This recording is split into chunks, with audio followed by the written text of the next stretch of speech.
Hello, ladies and gentlemen. This is Barack Lesnar with episode 8 of season 2 of the Interrogation series, and we have a fun one for you today. The gentleman I have for you today in the hot seat is a close personal friend of mine.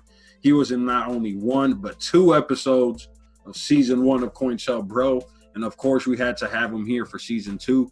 He is a close personal friend of this show and a close personal friend of mine. Welcome, Mr. Scott Wheeler, to the show. Thank you for having me on the newly formatted Cointelbro. I can't even. Is it Cointelbro? I say Cointelbro. If it were accurate, it would be Cointelbro. Cointelbro. Like Cointelbro sounds cooler. It flows off the tongue easier. It flows better. I can't pronounce half the words anyway, so that's my issue though. I'm sure you have that where you've read a word so many times, but you've never said it out loud, so you really don't know how to pronounce it, but you've read it many times. And then when someone pronounces it correctly, he's like, oh my God, I never would have guessed it was pronounced that way.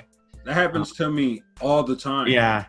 Especially because I love debating on the internet, so I have like use for these words, but then in real life, I'm like, let me use it in this concept. I'm like, did you mean this? Like, yeah. I always get so embarrassed when that happens. Like I've been exposed. But you can't harp on it. That's one of my pet peeves. I hate being exposed in that way. Language is important to me. I think my parents being from the Dominican Republic and not speaking English well, I always felt a very strong need for my English to be very strong because I felt like society looked down on them for their inability to speak English. So I always figured if I speak English better than the majority of people I meet, then I'm a reflection of my parents. My beefness is a reflection of theirs. I think the thing that really changed, I wouldn't say changed my thinking is, but anybody that speaks with an accent, speaks 2 languages, more than 1 language. So I always, now instead of, it's like, oh, you don't speak English well. It's like, man, you speak you speak more than 1 language. That's pretty awesome. So I'm trying to grow appreciation because it's something I can't do. I can only speak English. I can go through Google Translate on French a little bit, but do you have any suggestions? So you're going to have to send me some suggestions of what you want the backing track to be, because you did comment. It's the only podcast you listen to with a backing track. So that differentiates us. I wish I knew like all the like really like cool like give me a 4/5 on a 2-tempo. That sounds like cool, but just a click track, a basic click track. Okay. I'm gonna change it up just for your episode. Backing track. Do you play it when we're talking, or you just edit it in? I added in after. Okay, that's great. It's not playing right now, but I can. It might be, unless you edit this out, which you might. I don't know. I think it's just zoned into my head now when I edit it so much, and I have to listen to it so much over the weeks that now, as I'm editing, as I'm doing it, it's like playing in the back of my mind. Mm-hmm. But we're here not for small talk. We're not here for chit chat. We're here to ask you some questions. You're on the hot seat. This is the Interrogation series. So about me. Tell me, how did you get into comedy, and who are some of your comedic influences? Okay. Well, I got into comedy in 2006 when I first took an improv class. I mean, for people who don't know me, I do improv in Columbus, Ohio. So I took a improv class then, and actually wasn't too keen on it. I took 1 class and I stopped. It's like, oh, this isn't for me. I was trying to find something creative, something funny. I wanted to do comedy in some way. Stand-up seemed too daunting, but I was aware of improv before because I knew my brother was really into, even at a young age, he was into movies and stuff, and he would talk about Bill Murray and all these guys, and he would say, oh, they went to Second City, they got trained, and then they went from there to SNL, and they went from there and they did movies. And, so to me, that was like the training ground for the people I found the funniest was all those guys. So I knew improv was that route. And I mean, anybody that gets into comedy thinks they're funny, or in some degree, I hope, going in. So I did, but yeah, I think as I got on, I love Steve Martin. I love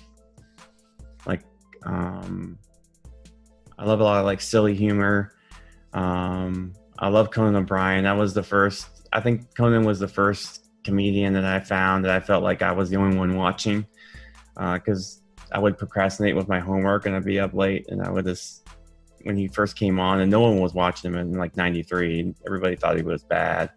And I saw him, he did one skit where he recreated the end of an NCAA national championship game, basketball, with like nondescript mascots, and so they recreated the final. This is when Arkansas beat Duke, and like Scotty Thurman hit a 3-pointer, and they recreated it. I thought it was the funniest thing I ever saw, because I love basketball, and it's like basketball and comedy coming together. That's awesome.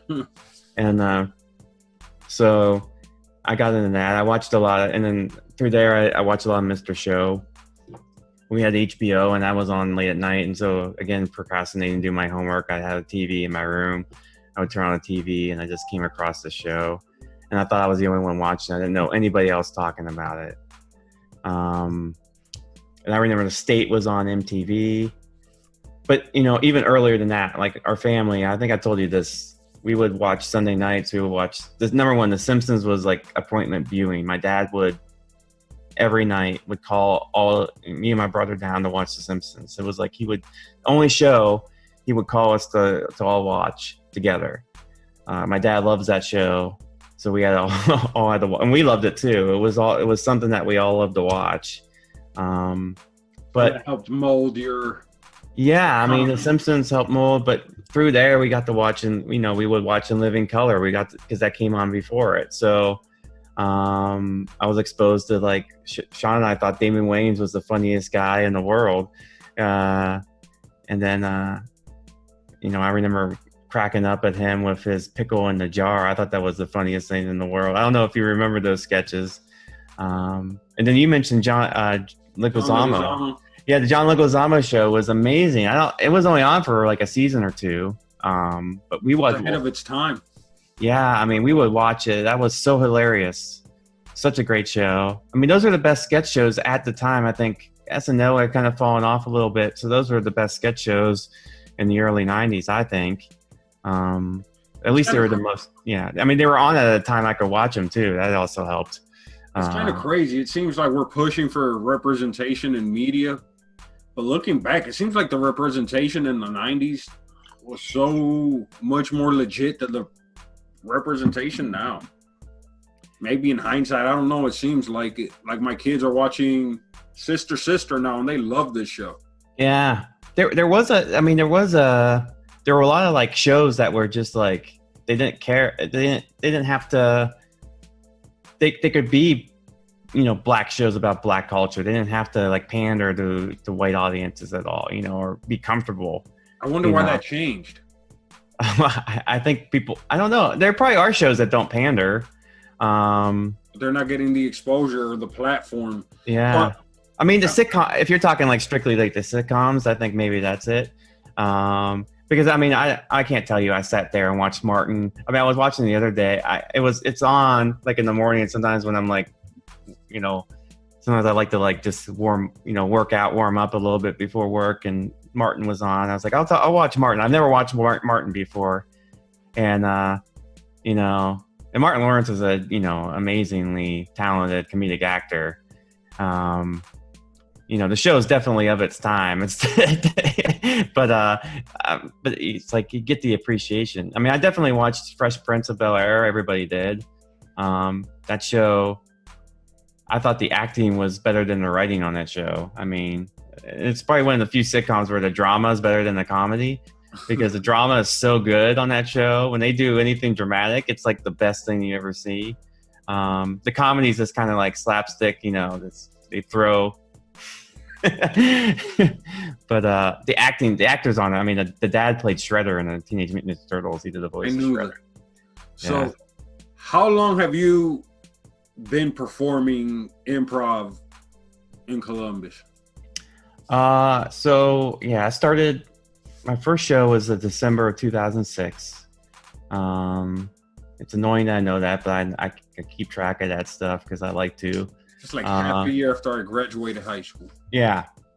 And so I started practicing with my brother's group Squishy with an explanation point. So how I got back into it. So I took the class through the winter.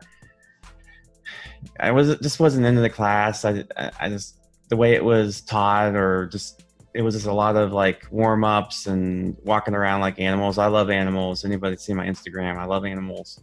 But it just was a lot of stuff. We didn't do a scene until like 5 weeks in. It was very, very slow. It was like kid gloves. And so I just wasn't into it. And I was also very nervous about it. I'm very introverted.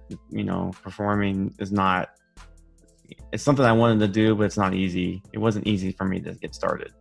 I was very, very nervous about getting on stage. So my brother did a show and he's like, hey, we have a sketch where we need a camera guy. Can you play a camera? Well, number one, we want you to film our set because my brother and I just kind of got a camera. We want to do some movies or whatever that we were playing on. So like, get a camera. We're going to film our set. So I went and there was a sketch that they had where they were going to do a camera. I think they were doing a sketch.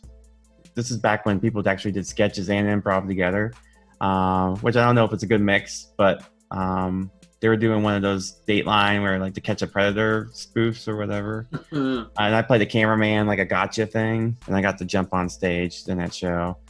And then they, eventually after the show, it was great. The show was great. I loved it. I fell in love with I loved how much fun my brother was having. I saw it through his eyes and the group's eyes. And I was like, this is a lot of fun.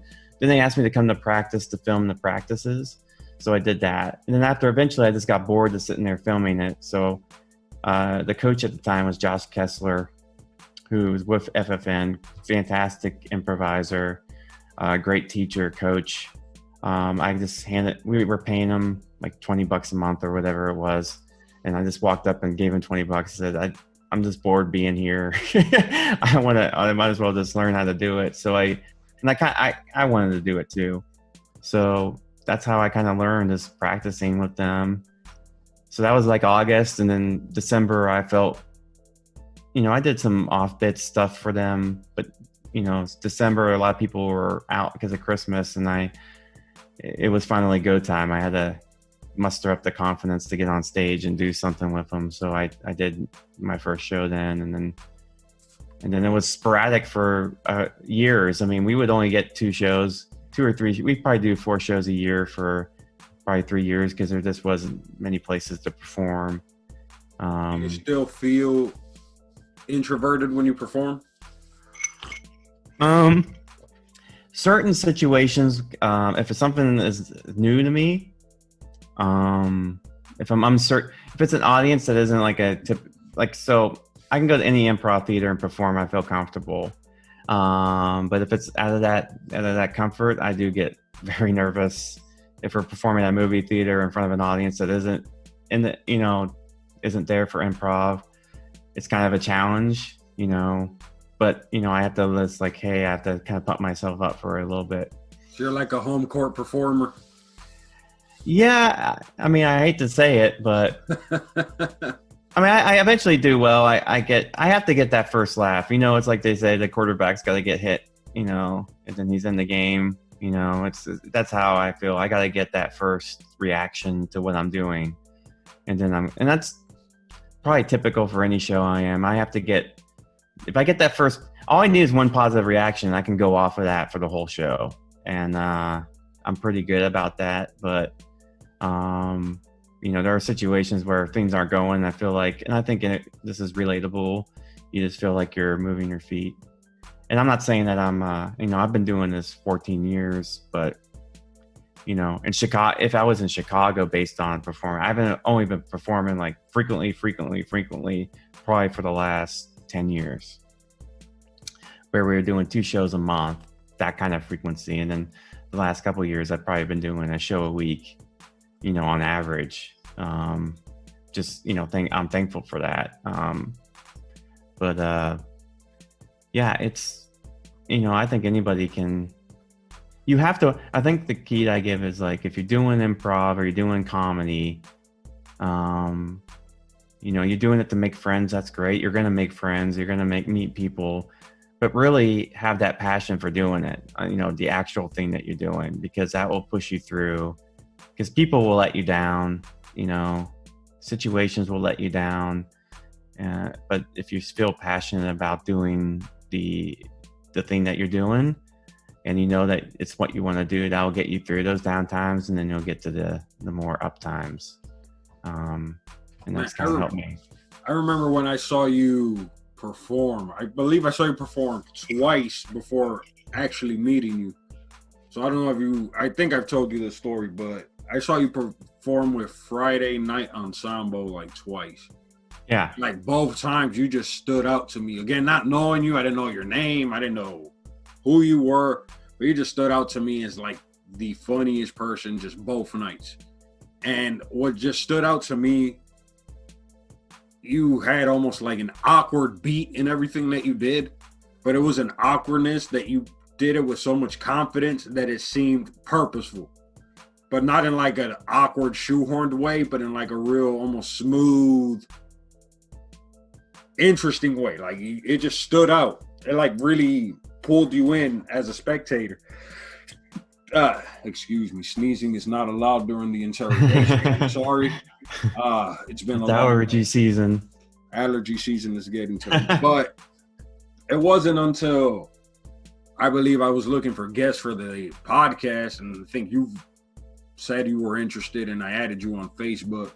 Then I saw you on Instagram. I saw your name, and I think there you actually had a real profile picture, because at the time I think you had like Bat Boy as your profile picture. Mm-hmm.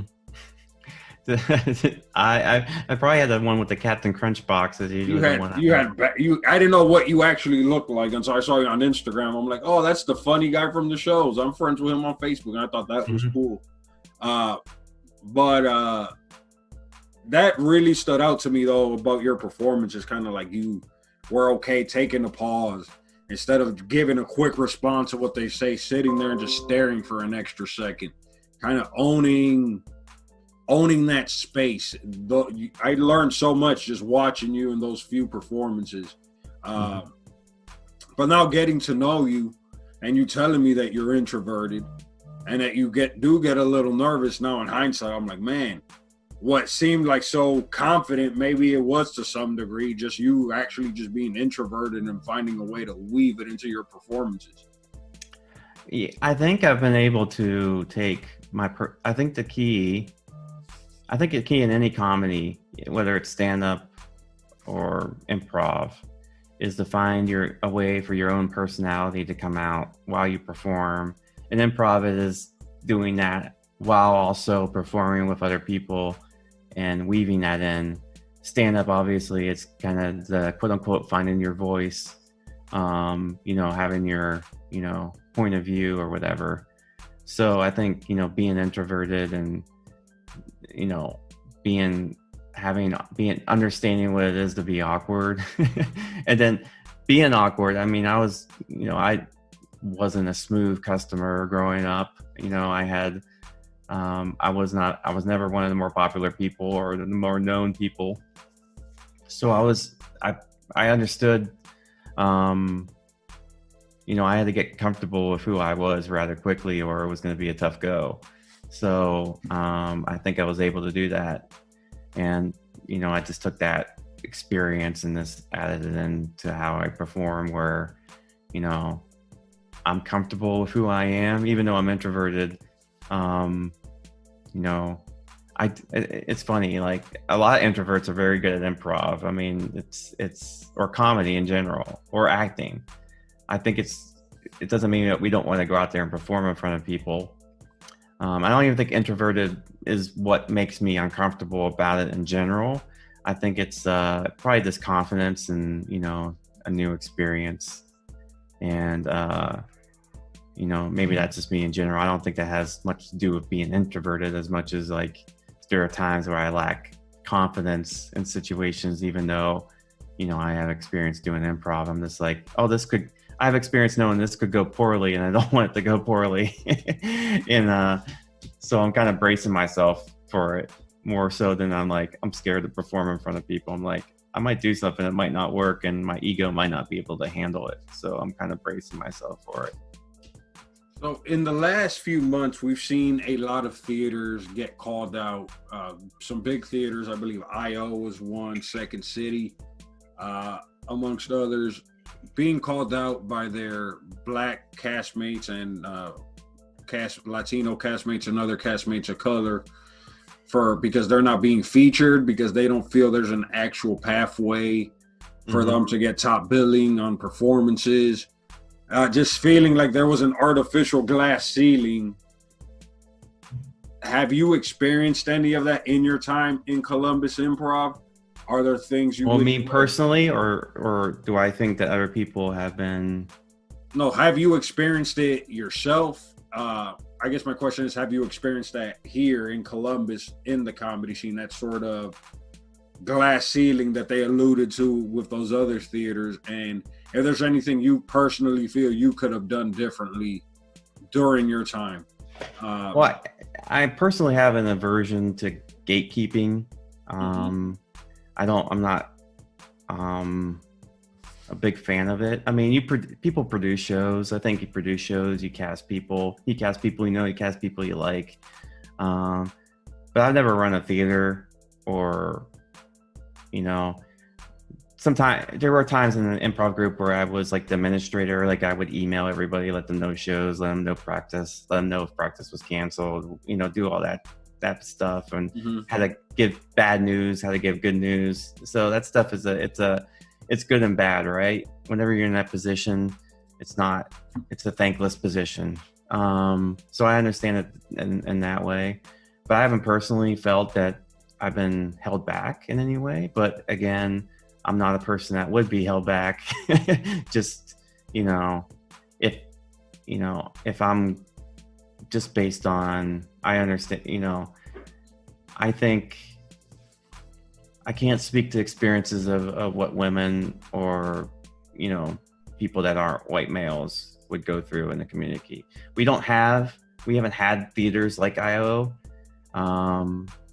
It's been a little bit more until recently, more independent, so it's like you go book your own shows, it's, if you could book a show, you that's what it was like, most of my time here is like, if you could book a show, you had all the power. If you had a venue to perform, you could dictate who performed or not. You didn't really own the theater, but if you had enough gumption to, I know the groups we were in, we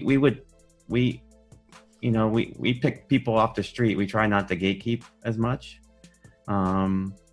It worked the way some people felt comfortable with it, some people didn't. I mean, we gained a lot of people, we lost a lot of people. It was my group's is Squishy and See You Thursday. There's so many people throughout the nest now I performed with. I was in groups with them, not in groups with, and I liked them as people, but as groups, we didn't gel together over the long time. I mean, there were times we performed, but people want different things. So in that regard, I think, so I'm not trying to avoid your question. I don't know, the theaters like the Nest Theater, and then Hashtag is making their theater.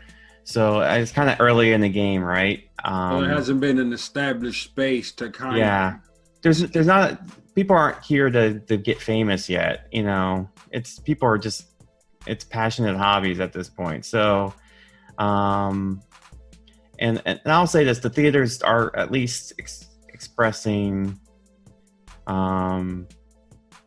that this is an important issue. But gatekeeping is always going to be there. It's hard when people are running something. They're going to want people, and there are going to be people that are going to feel like there is a glass ceiling they can't get through. That's for sure. And I've been here long enough. People have expressed to me that they didn't get on the show or get on a team or something. I mean, that's been expressed to me. I haven't personally felt it. I've been lucky. You know, I think it's a combination. I have experience, but I'm also, like I said, there's, if I take and I think, you know, you're talking about like the white privilege. I think I talked to you about this. I felt like white privilege is, and maybe it's just, you know, my white guilt as well, which I hate, you know, more than privilege is the guilt, because all white guilt, you want to just get rid of the guilt. It's not really you want to get rid of the privilege. You just want to stop feeling guilty. But you know, I take those tests. I go very, very high. You know, I'm over 6 feet tall.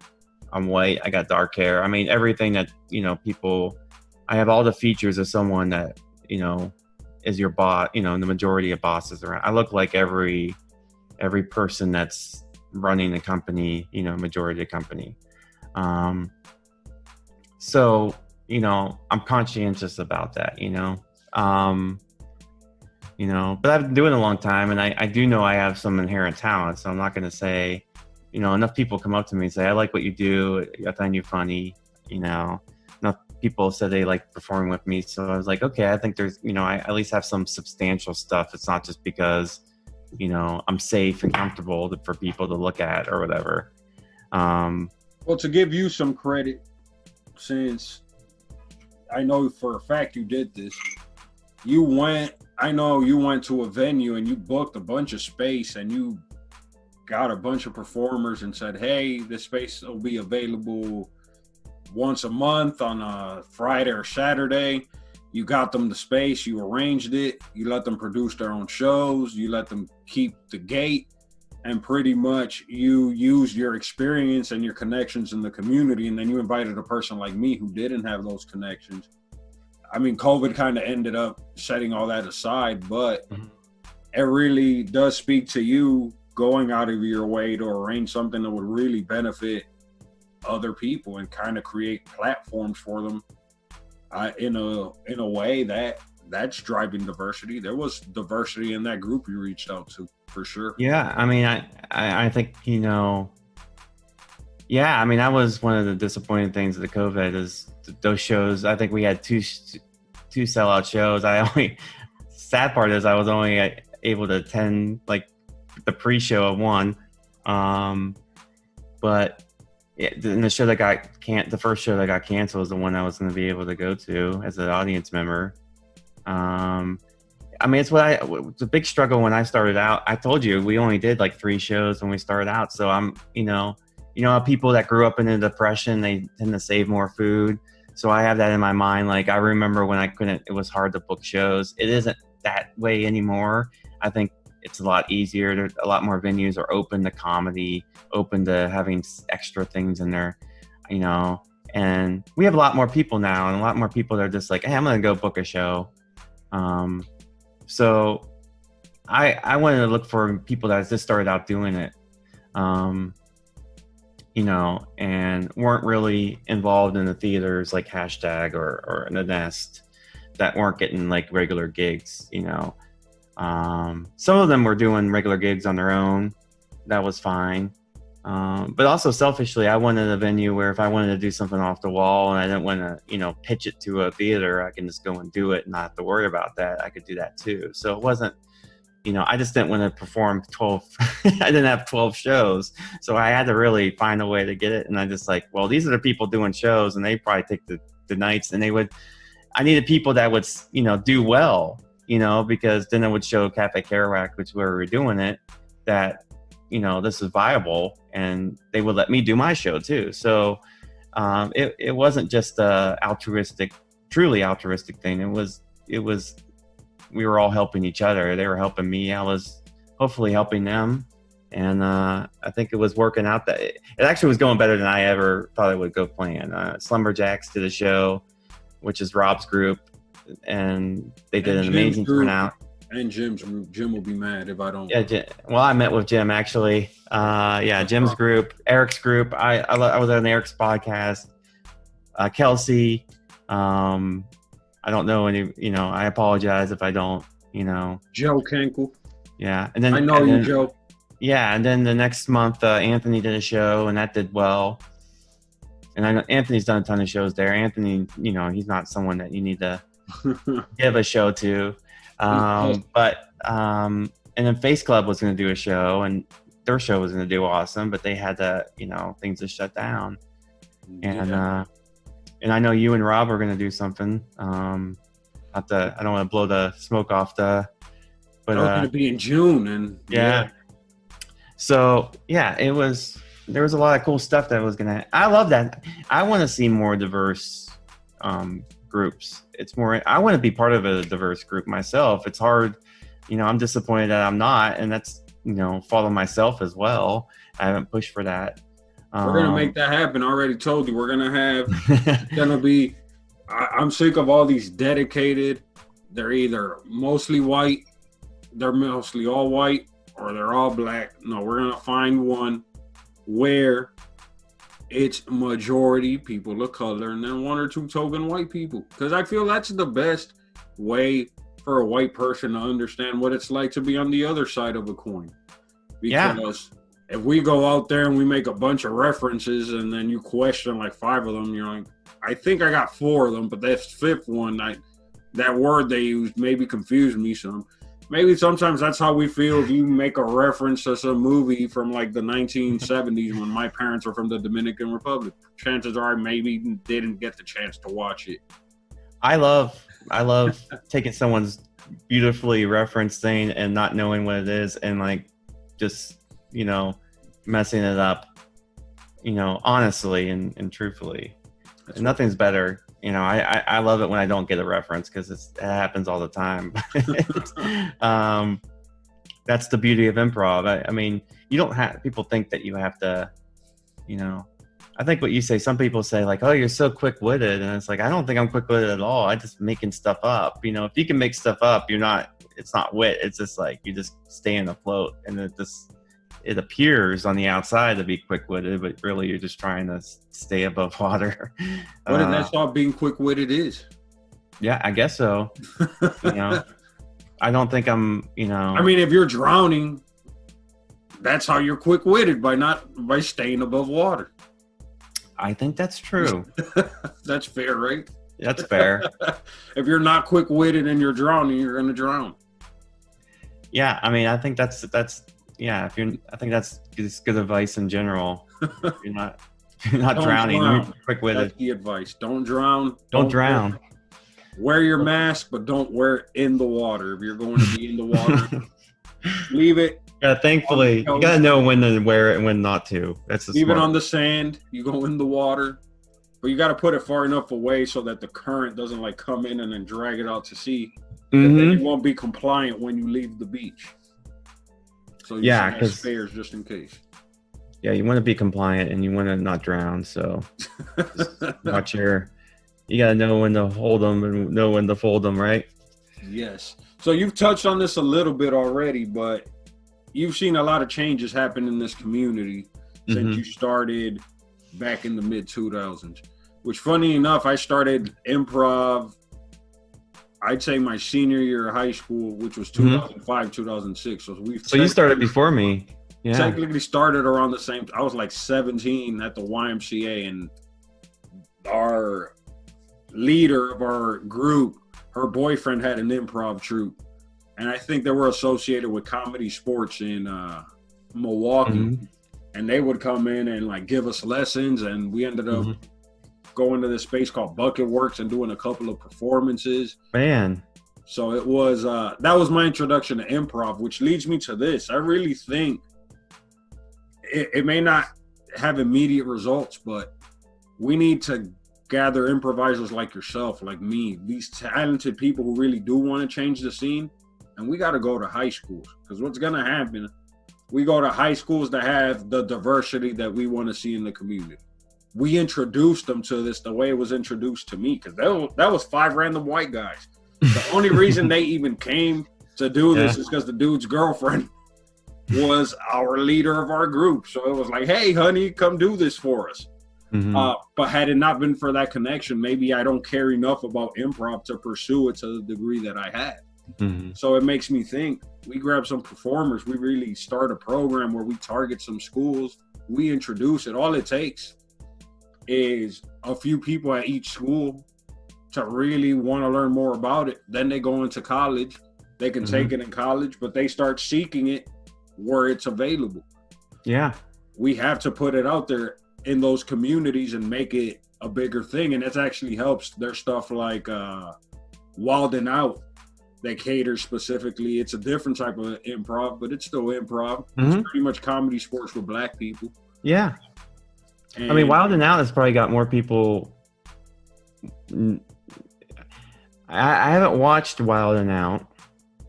I'll Wild and Out myself. You never watched it? I watched some of it. I like on YouTube clips. I haven't watched like a full episode. Do they state that it's improv? Is it not like that's what they're doing, or is it just like people that watch is like, oh, they're doing improv? I don't know if they perceive. I mean, but it's literally just comedy sports. It's literally comedy sports. Yeah. And I know, everything's improvised. I thought it was like rap when I first started hearing like when I flipped through and I was like, oh, these are like rap battles or whatever, but that might be just a game that they were playing. And that's what I thought it was at first. If you think about it, though, it's kind of crazy to have this conversation about introducing improvising to the black community or just communities of color, but specifically the black community, because some of the greatest improvisers ever, not even just musically, in any sense of the word, are black people. Even just jazz improvisers. It shouldn't be that hard. It's almost like there's a disconnect there, but it should be a very easy connection to make. Yeah, no, it is. It should be. No, I think it's like a powder keg. Like, I think white people just colonized it like everything else, and now they claim it. Yeah, I mean, Columbus it's is America. It's the gatekeeping. Like I said, it's it's kind of like why I'm down the Herald, because I think of it as like this gatekeeping form of improv where you got Herald teams on these theaters that people try to get onto, and there's a Herald committee that tells you if you can be on the team or not. And, it's by Del Close, who came up with the Herald. And so it's just been this like heightened form of improv that's just been over everything the last 30 years, right? Because it's Del Close. He's like the guru, right? He's the one that taught Bill Murray, the one that taught Belushi. All these people that were these titans of early, the 70s.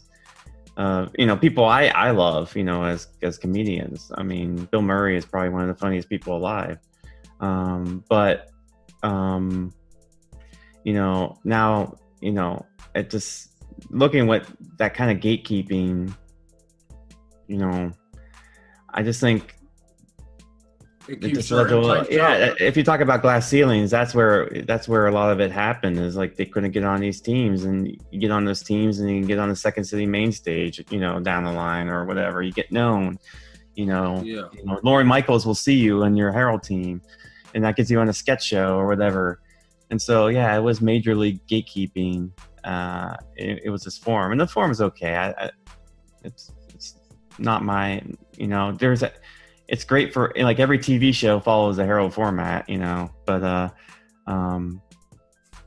it's I think if you look back, it's probably just, storytelling,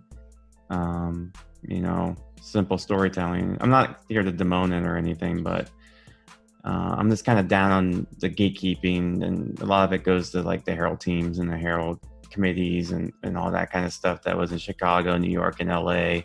Hasn't really seeped into here yet. I mean, they kind of hold Herald like, oh, you're not good enough to do a Herald. You're not a good enough team to do a Herald. You have to work at it. And just, I don't know. I'm just over that kind of stuff. Just do the comedy. Explain to us, for those that may not know what a Herald is, what exactly is a Herald? A Herald is essentially, it's, a 3-part story structure. So you start out with like an opening. Everybody comes out, and then this is a simple answer. It's, someone that loves the Herald's going to come on and is like, you got it completely wrong. It's not that simple. And then you have 3 scenes that are 3 distinct scenes, scene 1 with 2 people, scene 2 with 2 people, scene 3 with people. Then after that, you have like a group scene. And then you have a second set of scenes, which might be with the same people. So you have scene 2-1, 2-2, and 2-3. And then you have another game, they call it a game scene, which is like a group scene. And then the final part is you're supposed to bring all of that together to end the scene. So all those scenes that you did prior, they all kind of mold, and they all kind of, the best way to describe it is, have you ever seen an episode of Seinfeld? Yeah. Yeah. So how Seinfeld is like, oh, they have all these different storylines going on, and then all of a sudden at the end, they all kind of merge together somehow. That's the Herald. That's the idea of the Herald, really. It's a stat in improvised form, and then they break out the certain sections into, and Seinfeld would be the commercial breaks, right? Instead of a group scene, you have a commercial break. In the Herald, you would have a group scene. It's just, it's a great way to think about storytelling and formatting a show and everything. It is great, but a strict Herald is a strict Herald. And the big thing is that like the UCB has Herald teams, and UCB became the big theater, even above Second City, in LA and Chicago, or LA and New York, just because of the 4 individuals. Amy Poehler came from there, and then all these, the new wave of improvisers came out of there in the last 20 years. So it became the big thing, and also having a presence in New York and LA, where it was easier for those sketch shows to recruit people and find people, so they filtered throughout there. And it's not to say those people weren't talented. I think, Andy Daly came out of there. He's one of my favorite improvisers ever and comedians. I love him. He's amazing. But, that became, and they came from IO, which they came from the Herald and everything. So that kind of flowed in through there. So, but what was even the question? Was about diversity. I rambled there, but yeah, I think the thing is, having people doing your own show, playing with people that you want to play with, do that. That's the focus. Don't worry about getting on a team. Create your own team and go book a show. You can do that. Create your own podcast, create your own Facebook page, get your own technology. I love that. I don't have to answer to anyone. I can talk about what I want to talk about, can bring on who I want to bring on. Mm-hmm. It gives me a platform that I get to grow. So it's there's no gatekeeping. Yeah, there's no gatekeeping there. And if you're listening so far into this episode, I got interesting shit to say. That's why you're listening. And if you cut out 10 seconds in, whatever, I'll keep promoting this and you'll keep getting a chance to listen. But yeah, I hope people, the one thing is, I think a lot of people, I think the thing about the Herald is it can be, the strict Herald can be difficult. So if someone tries to attempt it, they may think of themselves as a inferior performer if they're not getting it or whatever. Sounds like a lot of rules to figure out, like dragons.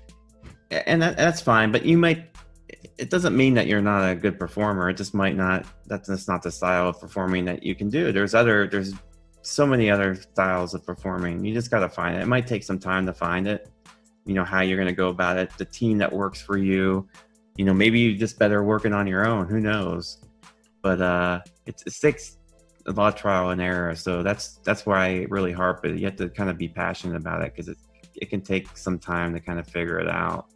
I mean, if you took LeBron James and completely changed the rules of basketball, where like a free throw was worth, 3 points, and a dunk was only worth 1, and you had to hit 3-pointers to get 2-pointers, like those rule changes might make him seem like a lesser performer just because the rules have changed, and it might take him time to adapt to those rules. So that's kind of how I see what you're saying, in that there's a lot of rules and a lot of moving pieces that you can only kind of figure out with experience. And so in life, like you said, you were awkward when you were younger. I was awkward when I was younger. You, through experience, Mm-hmm. I mean, it comes more naturally to some than to others, but through experience, you figure out what to do, what not to do, and you figure out the flow of life. So that sounds like one of those things.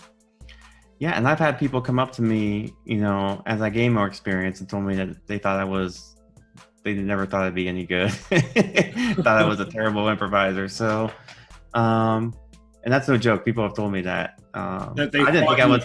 I'm glad I did not hear that, because I thought I was pretty decent when I was, you know, in my mind's eye. But did they tell you this in the context of saying, "But we think you're good now"? Yeah, I mean it's. I mean, I don't think I was that bad. I don't, you know. I'm glad I have that kind of self-love that I wasn't aware that some people thought I was terrible. And I probably just came off. I think it just came off because I was nervous and scared more than anything. So I was probably not able to hide it as well. So fuck the haters, Scott. That's what I gotta say. I don't hold it against them. It was a very nice compliment that they ended up having, but it makes you think, like, man, if I knew that, I would probably. I was very fortunate that Coach Josh Kessler at the time, he kind of got my sense of humor. So I got a lot of like laughs from him because I would do things that he found was funny. So that kind of got me through learning how to actually do it. So I feel like I get your sense of humor. I think that's why I enjoyed you in both those. I get your sense of humor. There's like an Arrested Development energy to your sense of humor. That's one of my favorite shows. Yeah. No, You think that's a fair descriptor? Well, I love that show, so I hope I emulate it some way. You got like a little bit of like Michael Bluth, like straight man in you, but you also have like a little bit of Michael Cera, like just nervous, awkwardness, all kind of like fused into one. And I see a little Job in there as well. Just a Job's my favorite character on it. I go to the Job character well a lot, like the confident guy that you should not lead you to, it should not lead anything. Delusional. Will is the best. My favorite part in the Lego movies is when he's Batman and he orders tacos and he says, "And I want 4 jarritos." I thought that was so amazing. That was an entertaining movie for sure. All right, well. A lot of our conversation has to do with performing live, and due to COVID, that hasn't been going on a whole lot. A lot of that coming back and a new level of normalcy, we're being told, is based on our access to a vaccine that's effective and works. We've had discussions about this before where I may be more apprehensive about it, but you believe in the science. If the science checks out, you, if last I discussed, are open to the vaccine. But lately, there has been more talk in the news and just narratives being promoted by political pundits that Donald Trump is rushing a vaccine to try to get it out before the election because that could help the economy and make his numbers look better. And that it might not be safe. And I'm hearing people kind of have the same apprehension I had months ago, but more people are starting to have it now. Do you share that apprehension based on that, if the vaccine is rushed, or do you trust that if it's put out there, it's safe to use, and that's how we get back to the new normal, by signing up and taking it? Well, in general, I'm not. I'm actually. I like vaccines. I got my flu shot. You can see the little bump right there. I got it on Monday. But you're right. I mean, if they're rushing the vaccine, it's not quite ready. There could be problems because vaccines can take up to 10 years to actually develop. I mean, flu vaccines are done every year. You know, it's like they have it down to like, you know, it's a science down to a science, right? And I may be wrong about this. I don't know if you know, but they've never actually made a successful vaccine for any type of coronavirus, correct? Well, I mean, the cold is a coronavirus, and I never heard of a vaccine. But, I mean, I haven't heard that they don't think that they can get a vaccine for corona. I haven't heard that in general. it's just a timing issue, right? So, you know, they may not have a really, really good vaccine. If it's rushed, it will have probably issues as far as, you know, people's allergic reactions to it, its efficacy. I think those are all concerns. So yeah, if you have concerns about a rush vaccine, I don't think you're crazy at all. I think that's, you know, it's going to take time for an actually legit, really well working vaccine on it. So you'll probably hold off for a little bit until it's something. Well, I'm not one of the people. I'm more than one of the people is like, I want the people that actually, I'm not in the high risk groups. So I'm not going to rush out to get one anyways. I'm going to wait until the people that really need them can get them. But I hope that it's, you know, high risk. The good news is that the treatments are getting better, and testing, you know, hopefully we can get like really quick and available testing before then. So there are certain things we can do to kind of help allow us to get back. You know, people wearing, you know, finding ways to, whether wear a mask or a face. I know you don't like the mask as much. I mean, who likes a mask? I wear one, but as soon as I'm outside, I take it off. You know, I don't like it, but I wear it. I've never gone anywhere and complained about having to wear it. I just do it, and you get used to it. I mean, I've had them. I never thought I'd get used to it, but I was at the zoo and I had it on all day, and I was like, oh my god. And I had like a N95. I bought a few N95. Well, my dad actually sent some N95s from Staples he found, and I wore those at the zoo. I had those on for 4 hours, which is the longest time I had them on. But I mean, it'll be hard to, you know, this is just the reality that we're all, you know, if we're all going through it, why can't we, we can't really, it's like this virus doesn't care about anything other than doing virus stuff, right? So you got to respect it. Let me tell you part of my issue with the mask. So it's not as simple as just me saying, oh, I don't like the mask, or I don't think we should be wearing the mask. What bothers me is knowing the entire timeline of how everything happened. There was a good solid January and February. Yeah. There was a lot of problematic things that happened during that time period that I feel aren't addressed at all. So, for example, like Trump put that travel ban from China, which he got criticized for heavily at the time. The Democrats actually tried to sue him to overturn the travel ban. Nancy Pelosi went out in San Francisco and invited people to come out and hang out to prove that Trump was just being xenophobic and closed-minded and that there was nothing to be scared of. But at the same time, the guidance from the CDC, the World Health Organization, I still have links to news stories that they had, morning show segments about how masks are not effective. They are not effective.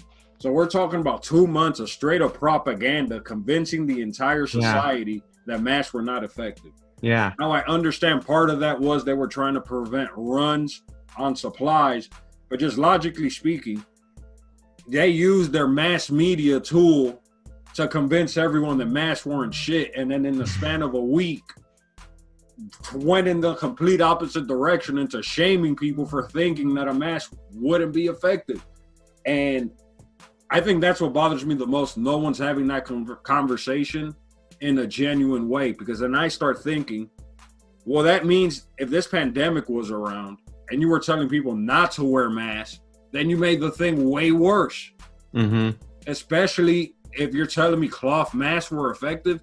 I guess I get you don't want people making a run on N95s, but you also said that homemade masks weren't effective, which you now say they are effective.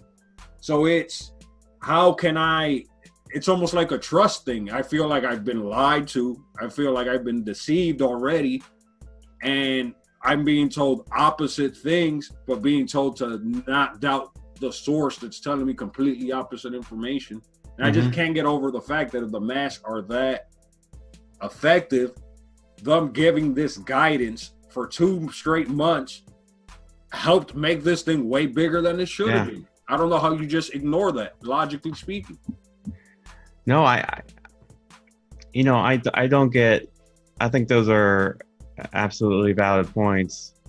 I think for me with the mask, because what you talk about the mask, like they did do that. They did like downplay the efficacy of the mask in the beginning. Trump did put the, I'm, I hate Trump with all my heart, but that was probably the right move at the time, right? Mhm. And that's the issue of partisan politics, right? It's like anything the other person does is bad. But now that I saw someone talking on TV about the same thing you were saying. Like I think they questioned Fauci on it, and that was kind of the reasoning. But I think whether it's they were naive to the effects of social media, how it works and how it like gets in people's heads and how it can backfire. For me, the mask thing personally, and this is just how I operate. It really sunk in. I just read an article about a study they did in Missouri where these two stylists wore masks. They were sick and they wore masks and they styled hair, and no one that they styled hair got sick because they were wearing masks even though they're sick. And so I said, well, that's all I need. That's the science. That's not political. Yeah.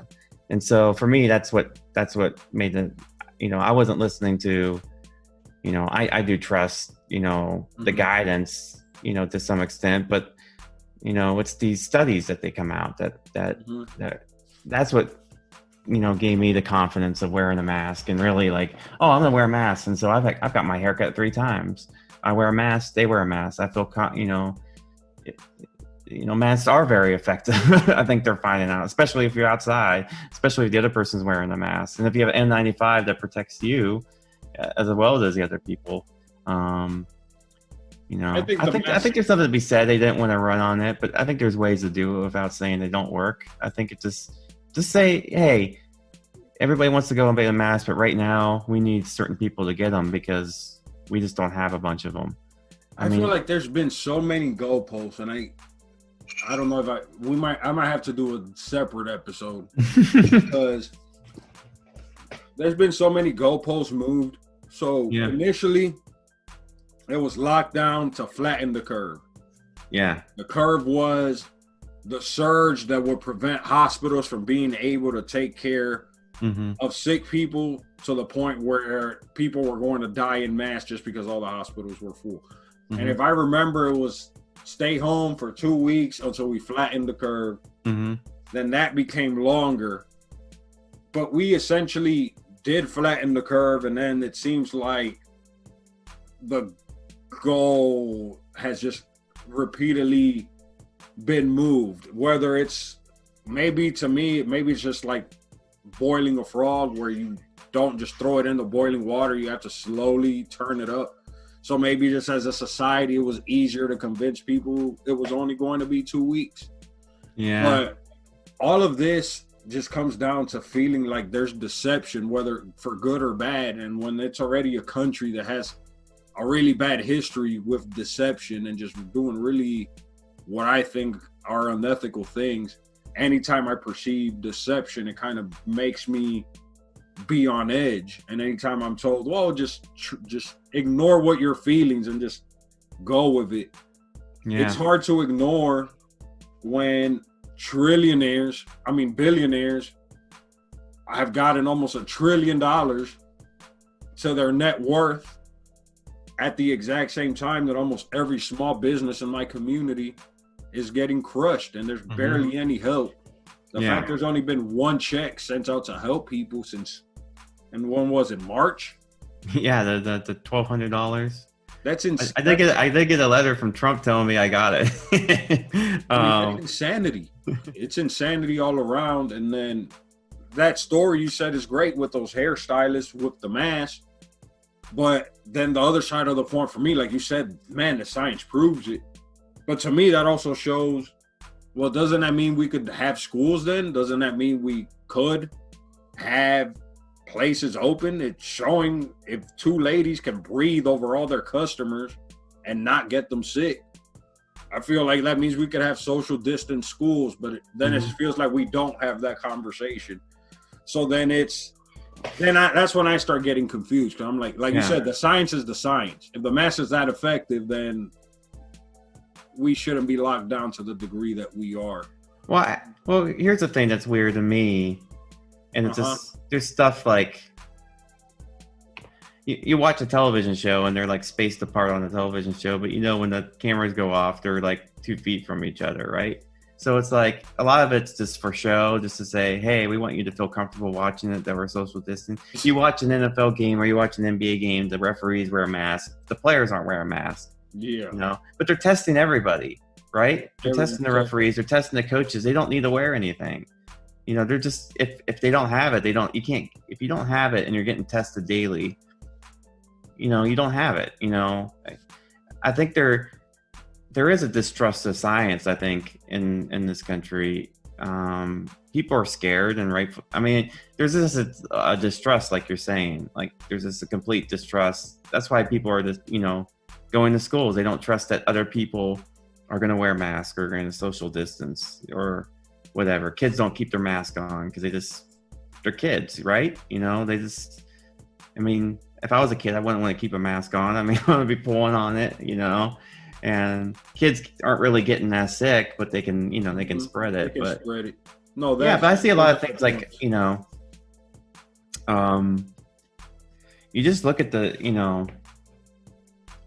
I'm a huge college football fan, right? I love it. In fact, I'm the official college football reporter of the God Show. Terrence told me. I don't think he's not paying me or it's official, but he messaged. He said something in a. If anything said on Facebook, it's right? So they're doing. They're starting up playing. So there's a lot of controversy about teams playing. A lot of games are postponed due to contract tracing and everything. But a lot of teams, when they started out, they had a certain number, and as the teams get in the bubble.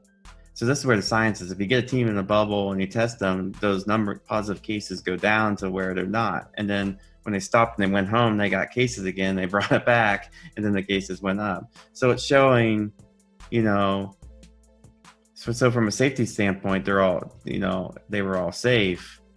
But schools, people are going into schools and they're going home, and that's where the unknown is, right? At the schools is the known. You can control the school.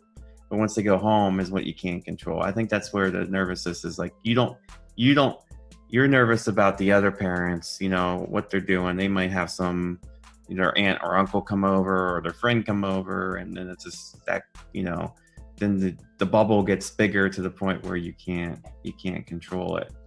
The smaller the bubble, the easier it is to, because if I go in a hairstylist, I have to wear a mask while they cut my hair. And the real science is if you wear a mask, you can't give it to someone. It's harder to give it. It doesn't mean you can't. It's just harder. It's just another layer. So you could get somebody pregnant if you wear a condom. Yeah, exactly. It's 2 people out of like 1,000 got someone pregnant, but it's always in your mind, right? It's a possibility. I mean, nothing's perfect, right? Well, and this is, I'm a big Godzilla fan, so this is just nature. We have no control over it. So when you said something about it's like they're moving the goalpost, is some of it deception? There's probably there's obviously people using this to their advantage 100%. But there's also an aspect that's very real, is that they have no control over this thing. There's no timeline. Like Europe, they were under lockdown for long periods of time. Now it's coming back up. I mean, there's no good way to handle this. Yeah, the only thing that's going to handle is time, better treatments, and then eventually a vaccine. The crazy thing about Europe is that Sweden, they were criticized a lot because they did not lock down, and I don't think they ever made masks mandatory. And their cases are flattening. At the same time, places like the UK are going up significantly, and they've had lockdown orders in place for a while. So it's interesting to see how all of that plays out. And again, you don't know how the people in Sweden act either. I mean, a lot of it could just be behavioral. Yes, they behave definitely. They definitely adhered, even though it wasn't law. They still maintained social distance. They did what they needed to do. But again, it's still early. It's very early on. They could always have another huge surge. We'll see. But so far, it hasn't looked 100% damning, the decision they made, and they got a lot of shit for it when they did do it. Again, I don't. Sweden is. Did you know Sweden's like 84% ethnically Swedish? I know that. Yeah, I believe that. It's like they're not 84% white. They're 84% specifically white. Like, and they celebrate they celebrate some holiday where there's like blackface involved. Yeah, I mean, it's just the U.S. gets compared to Sweden a lot in a lot of memes. Like Sweden does. My favorite meme was Sweden pays their. This is my favorite one because on the surface it looks like damning. So Sweden has better educational system than ours, which is true in a lot of factors. But the reasoning that this meme gives is because it says in Sweden they pay their teachers like doctors. And it's like, wow. Well, if you look into it, in America we pay our teachers more than Sweden, but the reason they pay them like doctors, they don't pay their doctors anything. They pay their doctors very little. So yeah, it's true, but we think of how they pay doctors here. No, they don't pay because it's socialized medicine. They pay their doctors like teachers, basically. And so that's not the reason why their educational system is great, is how much they're paying their teachers. It's probably something else. They're probably doing something else. That's that deceptive way that people massage words to get a narrative across. Because like you pointed out, and I think that's what I try to do. Yeah. And I've seen a lot of, specifically what you pointed out, these half-truths or conflating things that aren't exactly related, like saying, oh, well, they pay their teachers as much as their doctors, while not neglecting to tell you that they just pay their doctors like shit. So it's like, I mean, if everyone's poor, that's equality. Yeah, I mean, they do well in Sweden, but they also make their money. You know, it's a socialized country, but they make their money through the oil industry. It's like a very capitalistic, the most capitalistic system is the fossil fuel industry, right? You can't get more capitalistic than that, and that's the number one export of Sweden.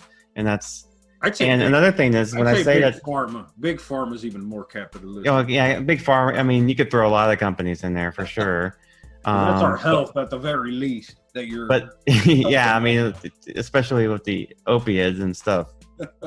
But and this has been pointed out. But the reason I point out that 84% ethnically Swedish, it's a lot easier for them to be socialist when everybody's the same. Mm-hmm.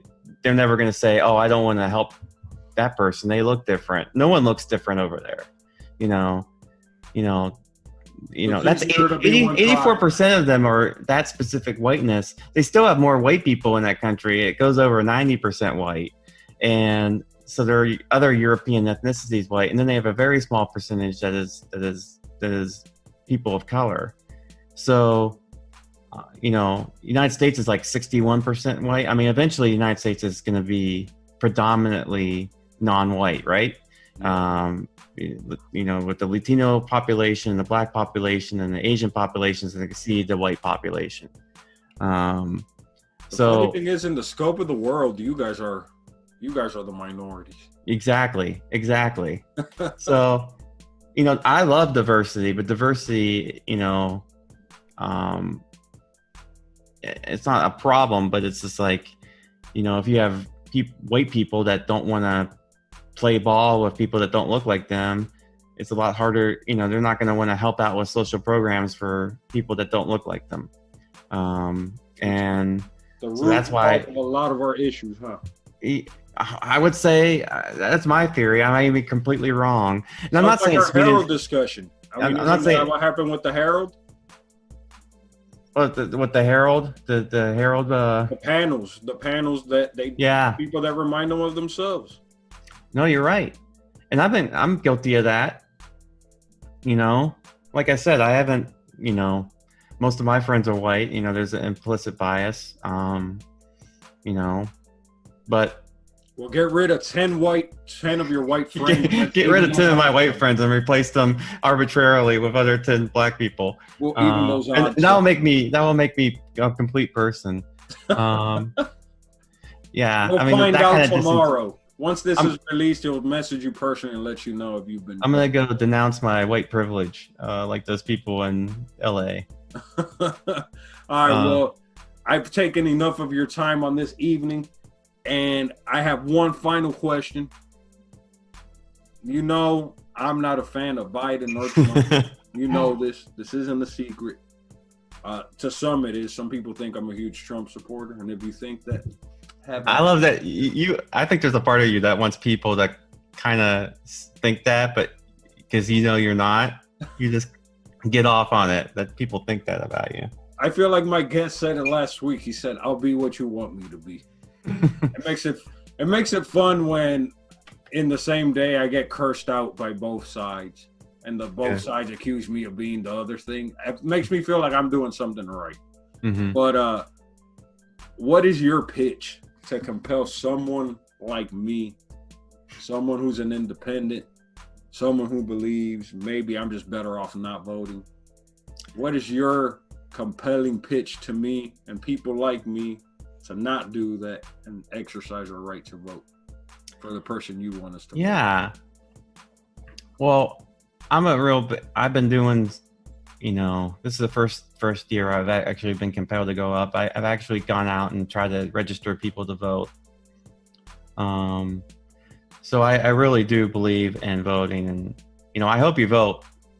You know, obviously, I hope you do a ballot outside of the presidential. I hope you vote for your local elections and everything as well.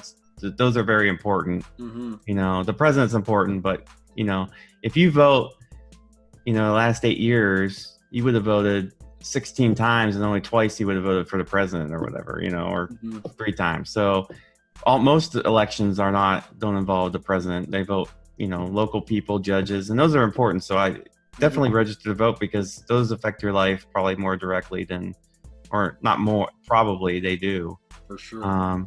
And so that's where it starts. So, and hopefully, but as far as the president's concerned, I know last time I was on the original podcast, I told you vote. You got to vote. I'm not a Trump fan, especially what he said today, where he's not even saying that he would concede the election if he lost, which really bothers me on a personal level. Because I think the greatest presidential thing anybody did was when George Washington just stepped down. Because I think the transfer of power is democracy in a lot of things. Just, would you be equally upset if Trump wins and Biden doesn't concede? Would I be equally upset? Now, I don't want to say equally upset because that's not the guy you're going for. So it's a loaded question to say equally upset. But would you at least feel kind of that same belief? Again, you should concede if you lose. Yeah, I would I do it the same? I can't tell you that I would, you know, just to be pretty truthful, because I don't want Trump to win, right? So I can't sit there and say, so Trump, I think Trump is like when a your hurricane. team gets the foul call in their favor. I wouldn't say it's my team. I'll be perfectly honest. I have not voted. I voted for George W. Bush. I voted for Mitt Romney and John McCain. So Hillary Clinton was the first Democrat I ever voted for. I'll be honest. I'll out myself there. You guys can all hate me Scott. No, and blame me. So yeah. So I've done all that. I've become much more liberal as I gotten older. But I just don't like Trump. He's my least favorite candidate ever. You know, I understand, you know, that Biden's not the most exciting. He's done things. He did a crime bill. You know, he's told people they're not black if they don't vote for him. All of those are completely wrong. And I loved your conversations with Terrence about it, your conversations with Sebastian about it last week. You know, I'm just telling you, just vote for who you want. If you want to vote for a third party, go ahead. I don't have a, I'm not going to shame you for anything. I would urge you, but if you were asking me why would I say to Trump, I think Trump is like a hurricane. He's a specific issue, right? The only way to eliminate him is by voting him. And if, from a pragmatic point of view, Biden has the most, to defeat. Biden's the only thing for me. And I don't hate Joe Biden. I think Joe Biden shows empathy and human characteristics. He's made mistakes in his past for sure. He's a 77-year-old politician that's been around a long time, and there are a lot of issues that he has to be pressed on for sure. And what you do after he's elected, I can give 2 cents for, but I think Trump is this. There's just something about it, just to brazenly. Politicians do a lot of bad stuff. They double deal. They just deceive. They one of the things that you say, platitudes without substance, right? And I would have voted, and that's the thing, I would have voted for Bernie Sanders wholeheartedly, Elizabeth Warren. It didn't matter. It could be, anything. Trump, I think, is this is a unique election because of him. I never, I'm not saying he's the worst, because someone can always come around and be worse. But he's just unique. He needs to get out of there so we can actually dislike people for issues instead of dislike people for issues and their whole being. I do question this, and I don't know if enough people have really gone over it a lot, but just we're in a capitalistic society. Mm-hmm. The Daily Show, when I watch it, it's literally 5 days a week of just Trump bashing from beginning to end. Mm-hmm. Add in last week tonight. Add in most of the late night hosts. Mm-hmm. Add most of the media channels. Talk about him 24/7. Mm-hmm. I am curious. Mm-hmm. It just does not seem like, if I run media companies that are based on ratings and sponsorships, that I want Trump to leave. Because the moment I don't have Trump to talk about, I don't see Joe Biden being interesting enough of a person for these. There's not going to be a Daily Show talking 30 minutes a day about what Biden is up to. I just don't see it happening. So I think there's a built-in incentive for these companies to want another 4 years of Trump. I know it sounds crazy, but I don't know. Yeah, I'm just, I don't know. That's the problem with media. I'm sorry, but that's the problem with media being based on ratings anyways, because shit like this happens. Yeah, and it's becoming less because there's all the streaming services now have their own, that's, I mean, I grew up on wrestling where it was all ratings. You would look at who, Nitro or Raw, who had the more ratings, right? Yeah. Yeah, I mean, are they going to go after Biden? Probably not. And it's probably it is a double standard. But they'll need content. I don't care if they go after him or not, but I'm just saying they'll have to replace that content. And people hate Trump so much that they tune in to hate Trump as a unit. And once that passion is gone, that's probably a discussion for a different day. Yeah. Go out there. Do you have any final thoughts? Yeah, just go out there and I just say go, get involved, in the way that you feel best. I mean, voting's just one aspect of it. I'll never say that, vote and then just go home and do nothing. Like, run for office if you feel the need. Challenge everybody at the primaries. The more good ideas, the better. But voting's very important because it's that's where if we all say, oh, we're not voting, then what are we? Then we have to get a new form of government. So it's important to protect that, I think. You have to vote. You have to get the sticker. Then you have to take a picture of the sticker, and then you have to post it on Facebook. You got to do all the sticker stuff. And then your sticker is a great point. I mean, you gotta get the sticker. You gotta get. It's a sense of accomplishment, right? It's a simple sense of accomplishment. It's important for the democracy. But, you know, vote shaming, I mean, you can, I guess. But, I mean, my theory is the more people vote, the better outcomes we get. You know, the more, you know, that's just my feeling overall. I don't think we're at a point where everybody's voting. So that's why I feel the outcomes are messed up. But to be civically responsible, I am going to endorse what Scott is saying. I'm more of the belief of what George Carlin says. I'm not voting, so that means I didn't pick the guy. This is your fault. I had nothing to do with this. You guys picked him. Again, I'm not endorsing that perspective. I'm endorsing Scott's perspective here. Ignore me. Listen to my guests that I bring. Yeah, don't let them disenfranchise you, you know? Because don't get disenfranchised. Yeah, that's the biggest con in the world is if you feel disenfranchised, that's exactly how they get you. And then don't get disenfranchised. That's the con. You go vote. I'm probably gonna vote too. But yeah, vote. It's a George Carlin bit. Yeah, bite your tongue, Barack, and then go home and do something that you can go post something that's I don't know. Go read Freakonomics or something that makes you feel better. Yeah.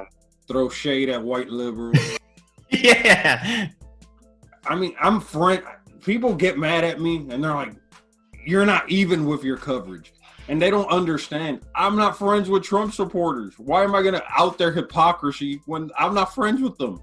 There's like 2 of them that I'm friends with. I'm friends with like 500 something white liberals who all hate Donald Trump. Me constantly talking about hating Donald Trump would just make I'll say this. If you hate Donald Trump, there is one way to get rid of him. There is one way. That's an important way. It's so if you feel passionate to get rid of him, there's one way. Impeachment didn't work, but there is one way. Potentially, we have one more option. So there you go. You get rid of them. All right, y'all. This has been another fun episode with another amazing guest. Mm-hmm. Do you have any projects that they can check out? This should be up on Friday. I know you have. I have a podcast, Cinema Wheeler Tay, and you can find us on Facebook, Twitter. It's with my brother Sean and my dear friend Tony Sacco. You probably saw a cat. That was her cat. I'm cat sitting. But you can check us out. We've been doing a lot of watch-alongs that Barack he came late to our Black Panther watch-along, but he enjoyed it, I'm sure. And we'll probably start that up again next week. We've been taking a couple week break. Just find some joy in life, right? You know, it can be kind of a hammer full of bad news and triggering stuff. So find something that you enjoy and do that once in a while. All right, y'all. Thank you so much, Scott, for coming on. Until next time, this is Barack Lesnar. Deuces.